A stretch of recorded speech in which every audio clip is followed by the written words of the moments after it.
Je manque de fer. Que faire pour remédier à la situation? Bonjour, bienvenue dans cette vidéo. Aujourd'hui, vous êtes peut-être en carence de fer ou vous vous interrogez sur effectivement la potentialité d'une carence en fer et vous savez pas trop comment remédier à ce problème, d'où vient vraiment le problème. Si c'est vraiment ça, vous aimeriez y voir plus clair sur la situation. Ça tombe bien, c'est exactement ce qu'on va voir ensemble dans cette vidéo. On va voir ensemble les causes, les symptômes et les solutions pour remédier aux carences en fer. Juste avant de démarrer, si jamais vous souhaitez perdre du poids durablement, sachez que j'ai écrit un petit guide qui vous propose des conseils, des principes de nutrition, des recettes minceurs et des explications autour de la perte de poids. Donc c'est complètement gratuit et si vous voulez le récupérer, il suffit d'aller juste en dessous là dans la description de cette vidéo et de cliquer sur le premier lien qui vous permettra donc de télécharger gratuitement cet ebook. Alors, c'est parti, on attaque notre vidéo de notre côté et on va regarder ensemble les 9 grands symptômes d'une carence en fer. On regarde les symptômes, ensuite on va voir les causes les plus fréquentes et les solutions pour pouvoir y remédier. Déjà, les 9 grands symptômes, il y en a plusieurs, hein, il y en a plus que ça, mais j'ai un petit peu, on va dire, regroupé les symptômes essentiels. C'est le premier, la fatigue, la faiblesse. Donc ça vient du manque d'oxygène justement transporté aux muscles et aux tissus à cause de la carence en fer. Il y a la pâleur de la peau, hein, surtout sur le visage, les lèvres, les ongles et le dessous des paupières. Si vous remarquez que vous avez une peau un petit peu plus pâle à ces niveaux-là, il y a des chances que ce soit dû à une carence en fer. Il y a l'essoufflement, même après un effort léger. Donc si vous avez l'impression que vous essoufflez très vite, même juste en vous levant de votre chaise ou en marchant un tout petit peu plus rapidement qu'à l'habitude ou autre, si vous êtes directement essoufflé, ça peut être un signal d'alerte qu'il faut bien regarder. Il y a les palpitations cardiaques, d'accord? Le cœur, il peut battre plus rapidement ou irrégulièrement, pardon. Donc si vous avez souvent, je sais pas, une excitation, par exemple, un emballement du cœur, donc vous sentez que voilà, vous n'êtes pas toujours au même rythme cardiaque au cours de la journée, ça aussi c'est un symptôme à surveiller, ça peut être dû à une carence en fer. Il y a la sécheresse et la fragilité des cheveux et des ongles. Donc les ongles peuvent prendre tout simplement une forme concave. Il y a la langue qui peut être douloureuse ou enflée et elle peut apparaître plus rouge que d'habitude. Donc n'hésitez pas à regarder dans le miroir hein, si vous avez l'impression d'avoir des douleurs à la langue, si c'est plus rouge, ça peut être une carence en fer. Il y a aussi les maux de tête, les étourdissements, en raison de là aussi de la diminution de l'oxygène transporté au cerveau. Donc si vous êtes sujet à ces étourdissements, maux de tête qui surviennent d'un coup, que vous ne savez pas trop de quoi ça vient, bah peut-être que ça peut être une carence en fer. Il y a les sensations de picotement ou de fourmillement dans les jambes, qui sont aussi connues sous le nom du syndrome des jambes sans repos. Et puis vous avez des difficultés à vous concentrer quand vous avez une carence en fer, et voilà, vous n'arrivez pas à vous souvenir des choses, à mémoriser les choses et les tâches que vous êtes en train de faire. Donc ça, c'est des raisons des grands symptômes voilà, qui sont là. Alors évidemment, il n'y a pas que ça. C'est pas parce que vous avez ces symptômes que vous avez forcément une carence en fer. Il faut toujours avoir l'avis d'un professionnel de santé. Mais si jamais vous avez ces symptômes, alors en tout cas, ça peut être une piste à explorer, la carence en fer. Et peut-être qu'effectivement, vous êtes carencé en fer. Alors, d'où ça vient cette carence hein? Pourquoi vous avez cette carence? Et en fait, c'est hyper important de regarder cette partie parce que si vous arrivez à comprendre les causes et vraiment les causes profondes, eh bien, vous allez pouvoir mieux gérer les symptômes. Donc, c'est important de bien comprendre d'où ça vient parce que vous allez voir qu'il y a différents niveaux de possibilités expliquent la carence en fer. Le premier niveau de possibilité, c'est un mauvais régime alimentaire, tout simplement. C'est une des causes les plus courantes. C'est tout simplement que vous ne mangez pas assez de fer. Voilà, vous n'apportez pas assez de fer à l'organisme.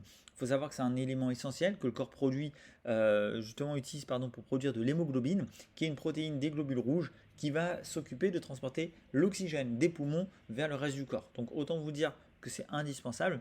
Et si jamais vous manquez de fer, c'est tout simplement peut-être que vous n'en mangez pas assez. C'est pour ça qu'après, on va regarder ensemble les aliments qui sont riches en fer et que je vous conseillerais de manger pour pouvoir redonner du fer à votre organisme. Une autre raison, ça peut être une absorption réduite du fer.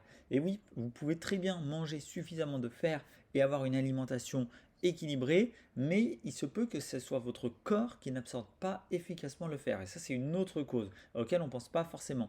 Et là, pourquoi votre corps n'absorbe pas bien le fer correctement? Il peut y avoir plusieurs explications, dont déjà des facteurs alimentaires, parce que vous avez certains aliments qui peuvent inhiber l'absorption du fer. C'est le cas notamment des tanins présents dans le thé, dans le café ou du calcium des produits laitiers. Ils peuvent agir parfois comme inhibiteurs de l'absorption du fer. Donc si vous buvez énormément de café, que vous prenez beaucoup de produits laitiers ou autres, bah, il se peut qu'en fait, même si vous mangez du fer à côté, eh bien l'absorption soit réduite par votre corps et du coup ça va créer des carences. Il y a des troubles intestinaux, notamment si vous avez la maladie, donc le cœliaque, la maladie de Crohn, la gastrite atrophique. Ça peut affecter la capacité de l'intestin à absorber le fer là aussi. Il y a des médicaments qu'on prend qui parfois vont justement empêcher l'absorption du fer, notamment comme les antiacides ou les médicaments qui réduisent l'acidité de l'estomac, donc qui peuvent diminuer cette absorption de fer. Donc si vous prenez souvent ce type de médicaments, eh bien ça peut jouer un rôle, ou même d'autres médicaments. Là, je vous invite à vous renseigner évidemment avec votre médecin. Et puis, il y a la forme du fer qu'on consomme, parce que vous savez, il y a deux types de fer. Il y a le fer héminique et le fer non héminique. Et le fer héminique, donc, qui est d'origine animale, est mieux absorbé par le corps que le fer non héminique. Et donc justement, si vous prenez plus de fer héminique, ça sera plus facile à absorber pour votre organisme. Ou alors, si vous prenez du fer non héminique, moi je vous conseille de prendre de la vitamine C en même temps parce que ça va vous aider à l'absorber. Voilà. Donc ça peut être une autre cause, tout simplement que votre corps absorbe mal le fer. Alors aussi, une autre cause possible, c'est la perte de sang. Donc la perte de sang, c'est aussi une cause courante de carence de fer. Et quand vous perdez du sang, en fait, vous perdez évidemment le fer qu'il contient et donc ça peut entraîner cette diminution des réserves de fer de l'organisme et donc les carences qui vont derrière. Alors la perte de sang, de quoi elle peut provenir? Eh bien des règles menstruelles abondantes. Si vous êtes une femme et que vous avez des règles particulièrement abondantes qui durent plus longtemps que la normale, eh bien vous pouvez perdre une quantité importante de sang chaque mois et ça peut épuiser vos réserves de fer. Donc là, il faut faire attention à ça également. Si jamais vous avez ce type de règles, eh bien peut-être là aussi consulter votre médecin pour voir ce qui est possible de faire pour limiter les carences. Vous avez les saignements internes qui peuvent être causés par des ulcères, des hémorroïdes, des polypes colorectaux ou même d'autres affections qui peuvent exister. Et ces saignements, en fait, parfois ils passent inaperçus, c'est là où c'est vicieux, c'est qu'on ne s'en rend pas toujours compte. Et donc pendant une longue période, eh bien, en fait, on peut commencer à créer des carences en fer sans même s'en rendre compte. Et du coup, après, arrive le moment où on a les symptômes et où on se rend compte qu'on a effectivement cette carence de fer. Donc les saignements internes, faites-vous surveiller si jamais vous êtes sujet à des hémorroïdes, si vous avez des ulcères, etc.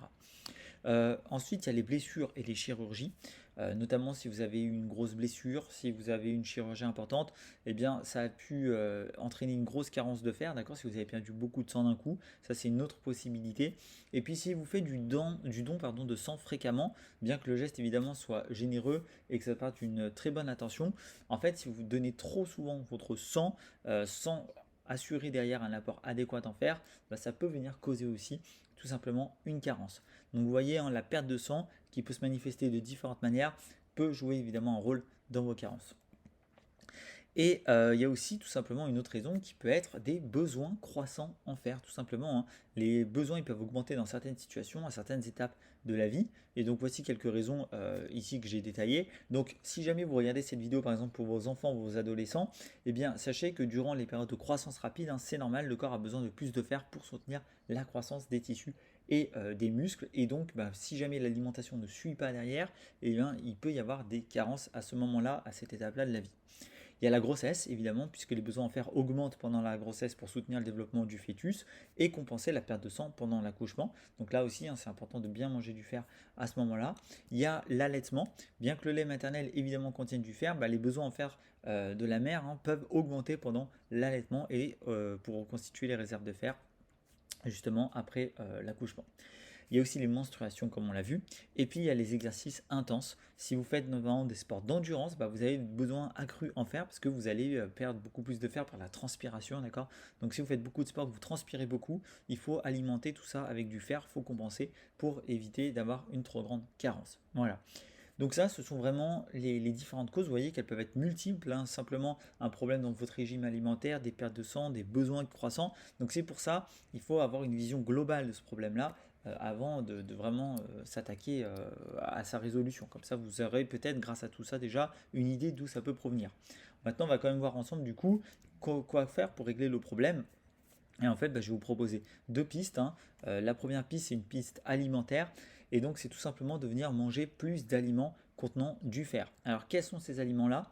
Vous avez tout ce qui est viande rouge, notamment le bœuf, l'agneau, le porc. C'est d'excellentes sources de fer héminique, donc qui s'absorbent facilement, justement, par le corps et donc je vous conseille vivement d'en manger si jamais vous avez évidemment quelques carences en fer. Il y a aussi la volaille, comme le poulet, la dinde, qui contiennent du fer, mais par contre beaucoup moins que la viande rouge. Donc voilà, mais ça peut être un complément si vous ne voulez pas manger de viande rouge et vous voulez vraiment manger que de la viande blanche, ça marche aussi, il y a moins de fer, mais il y en a quand même. Il y a aussi les poissons, hein. Si vous êtes plutôt poisson, notamment le thon, les sardines, c'est des bonnes sources de fer, donc c'est aussi une possibilité. Et puis si vous êtes végétarien ou vegan et que vous ne mangez pas de viande, alors bon, vous avez les légumes à feuilles vert foncé, d'accord, notamment épinards, choux frisés, choux verts, qui contiennent du fer, mais cette fois-ci non héminique, d'accord, parce que ça ne vient pas de l'animal. Donc c'est moins bien absorbé justement que le fer héminique, mais ça reste bénéfique. Simplement, si vous avez des difficultés d'absorption, vous pouvez l'accompagner par exemple d'une vitamine C, votre repas, comme ça vous allez faciliter l'absorption par l'organisme.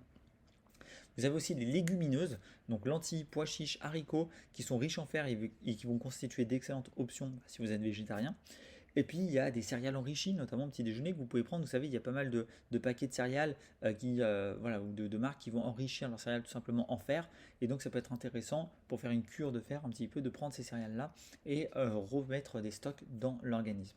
Voilà, donc la piste alimentaire, c'est une des pistes les plus simples et voilà, les plus efficaces pour combler, on va dire, les carences en fer. Maintenant, il y a une deuxième piste, c'est justement améliorer l'absorption du fer. C'est-à-dire que, comme on l'a vu, vous pouvez aussi tout simplement manger correctement, mais ne pas réussir à absorber le fer correctement. C'est-à-dire que votre corps ne va pas réussir à absorber tout ce minéral. Et donc là, il existe quelques solutions. Comme je vous l'ai dit, il y a la vitamine C. En fait, elle peut augmenter l'absorption du fer non héminique présent dans les végétaux. Et donc, pensez par exemple à prendre, en même temps que vous mangez un repas riche en fer, des agrumes, des fraises, des poivrons, des tomates avec vos repas pour avoir de la vitamine C et faciliter l'absorption du coup du fer.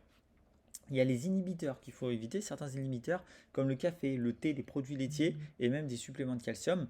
Ça peut justement inhiber l'absorption de fer et donc là il faut essayer de les consommer, hein, ces aliments. C'est pas qu'il faut plus les consommer, mais plutôt à des moments différents de vos repas riches en fer. Donc si par exemple demain vous faites un repas hyper riche en fer vraiment pour rattraper les carences, n'allez pas prendre ces inhibiteurs-là. Évitez par exemple demain du coup de boire du café ou du thé ou des produits laitiers pour vraiment faciliter votre corps au niveau de l'absorption du fer. D'accord. Donc c'est pas bannir tout le temps ces inhibiteurs, c'est juste les bannir les moments où vous allez prendre des repas vraiment dédiés pour combler les carences en fer.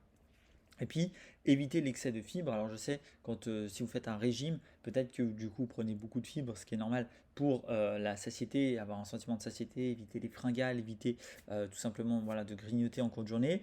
Et donc, c'est essentiel aussi pour une bonne digestion, évidemment. Mais par contre, il faut savoir qu'une consommation vraiment excessive de fibres, ça peut interférer avec l'absorption de fer.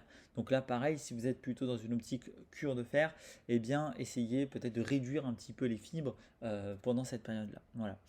Et puis faites attention à l'alcool, hein, si vous buvez pas mal en soirée, à table ou autre, sachez qu'une consommation excessive d'alcool, ça peut aussi jouer dans l'absorption du fer. Quoi qu'il en soit, consultez un professionnel de la santé, d'accord, parce que cette vidéo ne remplace pas évidemment un médecin. Donc n'hésitez pas à aller voir un diététicien ou un médecin pour avoir des recommandations personnalisées, mais simplement, je voulais quand même vous donner une vision un peu plus claire de ce problème qui peut faire peur de prime abord quand on ne sait pas trop de quoi ça vient et pourquoi on a ça. Voilà, pour rappel, si jamais vous voulez perdre du poids et que vous êtes aussi dans un objectif minceur, je vous invite vraiment à récupérer votre ebook, le lien est juste en dessous dans la description. Et puis si la vidéo vous a plu, mettez un petit j'aime, abonnez-vous à la chaîne pour ne pas louper les prochaines vidéos et on se dit à très vite. Ciao!